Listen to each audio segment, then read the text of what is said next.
अस्सलाम वालेकुम दोस्तों, क्या हाल चाल है जी सबके। उम्मीद करते हैं जी आप सब दोस्त खैरियत से होंगे। दोस्तों, कल की वीडियो में मैंने आपको दिखाया था कि इस फ़ीमेल को सांस का मसला था और इसको मैंने मेडिसिन दी थी।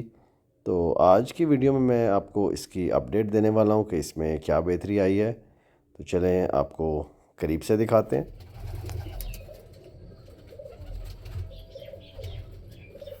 जी दोस्तों, ये आप देख सकते हैं, ये इसकी आज की फ़्रेश वीडियो है और इसको काफ़ी हद तक जो है सांस लेने में आसानी है। कल ये काफ़ी मुश्किल से सांस ले रही थी और आज आप देख सकते हैं तकरीबन 95% जो है इसके सांस का मसला ठीक हो गया है।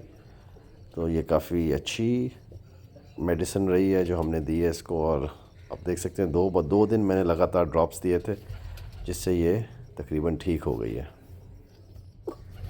तो जिन दोस्तों ने हमारी कल की वीडियो नहीं देखी मेडिसिन वाली, उस वीडियो का लिंक मैं आपको इस वीडियो के एंड पे दे दूँगा, वो आप वीडियो ज़रूर देखें।